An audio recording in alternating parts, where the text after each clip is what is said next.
अस्सलाम वालेकुम स्टूडेंट्स। उम्मीद करता हूँ आप सब खैरियत से होंगे। और मैं मोहम्मद अवैस। और आज हम स्टार्ट करेंगे कुछ थ्योरम्स मेट्रिक के रिलेटेड। तो लास्ट टाइम हमने जो डिस्कस किया था वो था डिस्क्रीट मेट्रिक।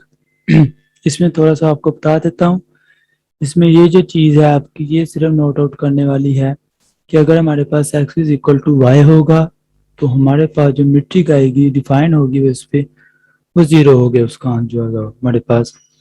और अगर हमारे पास जो दूसरी कंडीशन है वो ये है कि x is not equal to y, इस सूरत हाल में हमारे पास जो आंसर आएगा वो हमारे पास होगा 1।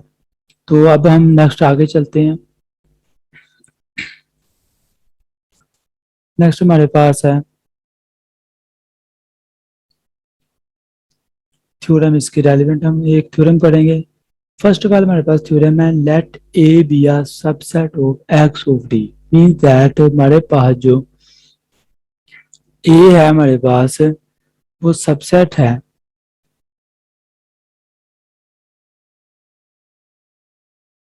एक्स ऑफ डी का।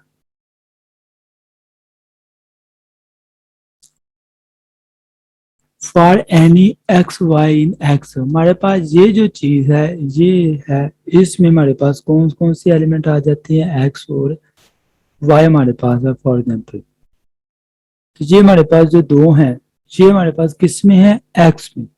जब हमने इसमें मीट्रिक अप्लाई की हमारे पास ये मतलब थे कि ये जो अब हमारे पास था मीट्रिक स्पेस बन गया ये। तो फिर हम एक लेट करते हैं कि ए जो है हमारे पास एक ऐसा पॉइंट है जो सबसेट है एक्स ऑफ डी का। मतलब कि ये हमारे पास जो है वो इस मीट्रिक स्पेस का सबसेट है। तो हमारे पास जो कंडीशन बनेगी वो क्या है, mode D of X A.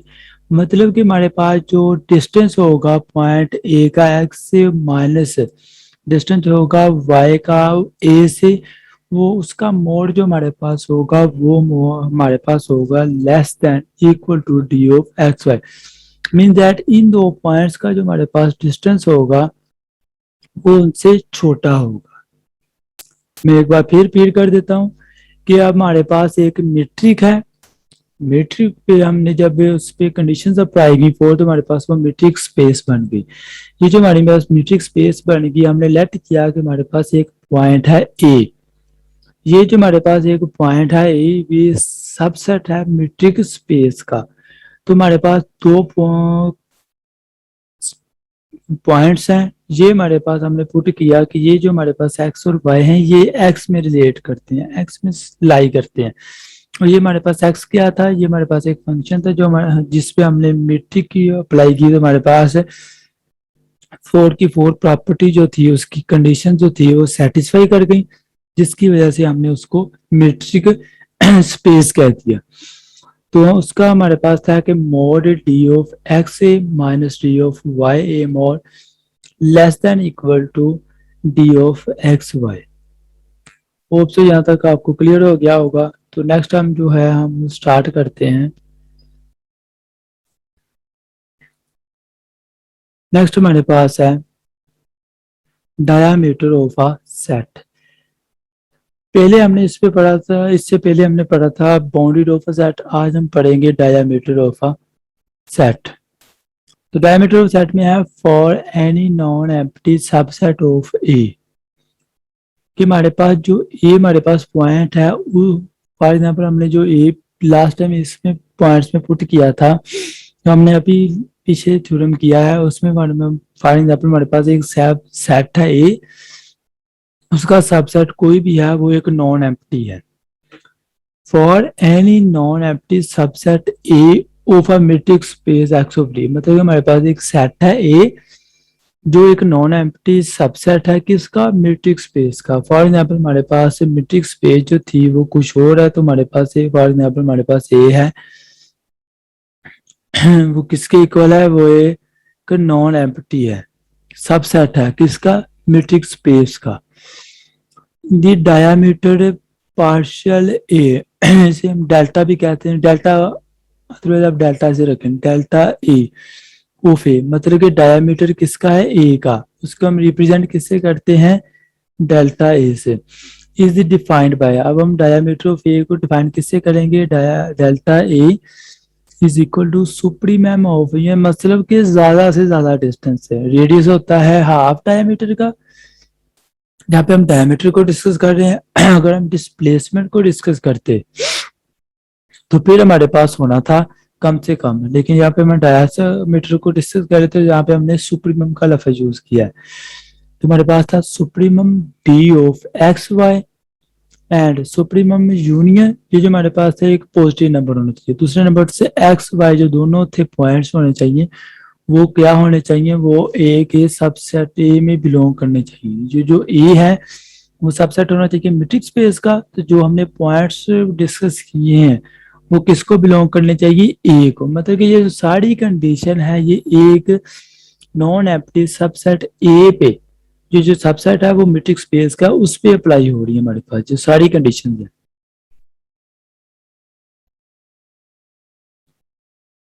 Okay, तो नेक्स्ट हमारे पास है नोट। नोट हमारे फॉर्मली यहाँ पे नोट है for subsets A and B of X of T, यानी कि जो जो हमारे पास सबसेट्स हैं मीट्रिक स्पेस के ए और बी, फॉर एग्जाम्पल हमने दो सबसेट्स लिए हैं तो उसकी सूरत हाल कुछ ऐसी है कि ए जो हमारे पास है ये सबसेट है बी का, ठीक है। ये जो हमारे पास ए है ये सबसेट है बी का, इंप्लाइज है diameter of A less than equal to diameter of A. अगर ए बी का सबसेट होगा फिर diameter of A less than ये इक्वल टू होगा डायमीटर ऑफ बी। अगर बी ए का सबसेट होगा तो diameter of B less than equal to होगा diameter of A. This follows from, ये हमारे पास आ जाता है diameter of A is equal to supremum of D of X Y less than equal to D supremum of D of X Y is equal to diameter of B. ये हमारे पास दोनों condition थी, इसका मतलब ये है हमारे पास कि ये दोनों कंडीशन ये ए के लिए है और ये हमारे पास थी ये बी के लिए है, इसमें कोई रद्द बदल नहीं। तो हमारे पास यहाँ पे एक्स और वाई किसको बिलोंग कर रहे हैं, ए को, यहाँ पे एक्स और वाई किसको बिलोंग कर रहे हैं, यहाँ पे बी को बिलोंग कर रहे हैं। तो यहाँ पे कुछ ऐसे कुछ खास पॉइंट्स नहीं समझने वाला, सिर्फ ये कैलकुलेशन है थोड़ी सी, ये नोट है थोड़ा सा। तो आगे हमारे पास है आप subset A of a metric space X of D is said to be a bounded. तो ये जो हमारे पास मीट्रिक स्पेस है उसके सबसेट ए को हम बाउंडेड कब कहेंगे, जब उसका जो डायामीटर होगा वो एक फाइनाइट होगा। फाइनाइट नंबर मींस दैट ये काउंटेबल होगा हमारे पास। लेट्स सपोज दैट ये आपने वैसे लास्ट थर्ड सेमेस्टर में पढ़ लिया होगा काउंटेबल। फॉर एग्जाम्पल हमारे पास है 1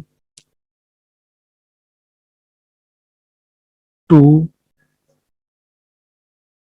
and 3, this is a countable set. तो ये हमारे पास होगा, ये बाउंडेड सेट कब होगा, ठीक है। बाउंडेड मीन दैट ये क्लोज्ड इंटरवल होगा। तो ये मैंने सेट की यहाँ पे अलामत है, तो यहाँ पे आप क्लोज्ड इंटरवल कर लेंगे, ठीक है। तो ये आपके पास क्लोज्ड इंटरवल आना चाहिए यहाँ पे, दैट यहाँ पे आपके पास ऐसी आनी चाहिए 1 एंड। तो फिर हमारे पास जब इसका हम डायमीटर लेंगे तो हमारे पास एक फाइनाइट आना चाहिए। कब बॉडी को लगेगा, जब इसका डायमीटर हमारे पास क्या होगा, फाइनाइट होगा। आगे कुछ पॉइंट्स हैं, every subset of a discrete matrix. Discrete matrix means that हमारे पास 0 और 1 आना चाहिए, 0 और हमारे पास आना चाहिए 1, ठीक है। तो फिर हमारे पास ये डिस्क्रीट मैट्रिक होगी। तो डिस्क्रीट मैट्रिक एवरी सबसेट होगा डिस्क्रीट, यानी कि एक डिस्क्रीट मैट्रिक है उसका आंसर क्या होना चाहिए, यहाँ तो फिर 1 आएगा यहाँ फिर 0 आएगा। उसकी जो मैट्रिक स्पेस होगी वो हमेशा एक बाउंडेड होगी। Every non empty subset of a bounded set is bounded, यानी कि एक सेट है वो बाउंडेड है, अगर हम उसका कोई सबसेट उठाएंगे वो होगा वो नॉन एम्प्टी। ये कंडीशन आपने लाजमी याद रखनी कि एक नॉन एम्प्टी ही सबसेट आपने पिक करना है। एक सबसेट हो, एक बाउंडेड सेट होगा उसका जब आप एक नॉन एम्प्टी सबसेट उठाएंगे तो वो भी एक बाउंडेड सेट ही होगा हमारे पास। ये जस्ट थ्योरम्स है, ये नोट्स है, कुछ पॉइंट्स है, ये आपने कुछ खास नहीं इसमें कि आप इसकी कैलकुलेशन की तरफ जाना है, ये बस ऐसे आपने पॉइंट आउट करने हैं या याद रखने हैं। आगे हमारे पास थ्योरम है, the union of two bounded subsets is bounded, यानी कि हमारे पास एक बाउंडेड सेट्स है, ठीक है।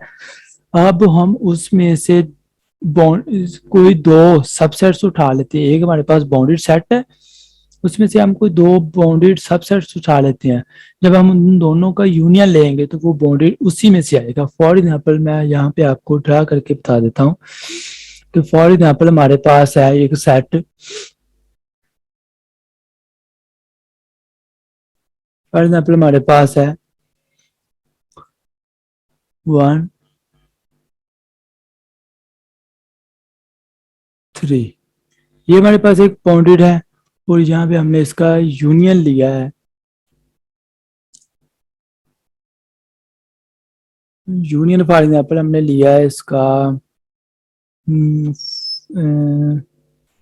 नहीं, फॉर एग्जाम्पल हम यहाँ पे ले लेते हैं 1 और 2 है हमारे पास, एक हमारे पास एक बाउंडेड सेट था जो उसमें के हमने दो यूनियन बाउंडेड सेट्स उठाए हैं, उसमें से सबसेट उठाए हैं। फॉर एग्जाम्पल हमारे पास एक 1 2 है और दूसरा हमारे पास है 3 4, 3 और 4। तो जब हम इसका आंसर लिखेंगे तो वो भी हमारे पास एक बाउंडेड सेट आएगा, इस फॉर्म में आएगा 1:2:3:4। तो ये हमारे पास एक बाउंडेड सेट हो गया। तो फॉर एग्जाम्पल हमने यहाँ पे बाउंडेड सेट क्या उठाया था कि हमारे पास एक बाउंडेड सेट होगा, उसके हम दो सबसेट उठाएंगे, फिर हम उन दोनों का यूनियन ले। फॉर एग्जाम्पल हमारे पास वो बाउंडेड सेट कौन सा था, वो हमारे पास होगा 1:2:3:4 एंड 5 फॉर एग्जाम्पल। तो हमने इसमें से दो जो थे वो हमने सबसेट उठाए 1 और 2 और 3 और 4, लाई तो इसी में से करते हैं, ठीक है। तो हमने इसमें से जब भी पिक किए, ये हमारे पास एक बाउंडेड सेट था, इसमें से हमने दो बाउंडेड सबसेट उठाए 1 और 2 और 3 और 4। जब इन दोनों का यूनियन लिया तो फिर वो इसी फॉर्म में चला गया, मतलब कि वो रहा सेट के अंदर ही, तो फिर ये हमारा हो गया बाउंडेड। अगर हमारा यूनियन लेके हमारा जो सेट के वो बाहर चला जाता है इन दोनों का यूनियन लेके, तो वो हमारा बाउंडेड सेट नहीं होना था। तो ये हमारे पास एक बाउंडेड सेट है, ठीक है। तो नेक्स्ट हमारे पास थ्योरम है the union of a finite number of bounded sets bounded, कि हमारे पास जो यूनियन होगा फाइनाइट नंबर ऑफ बाउंडेड, मतलब कि जो हमारे पास काउंटेबल नंबर होंगे उनका जब हम यूनियन लेंगे और होंगे वो बाउंडेड सेट्स के, तो वो भी हमारे पास एक बाउंडेड सेट ही आएगा, ठीक है। तो आगे हमारे पास है open ball and sphere and open ball, तो जी हम इंशाल्लाह कल को डिस्कस करेंगे। तो आज के लेक्चर में अगर आपको किसी भी किस्म की कोई प्रॉब्लम हो तो हम उससे कमेंट सेक्शन में रब्ता कर सकते हैं। तो आज के लिए सिर्फ इतना ही। अल्लाह हाफिज।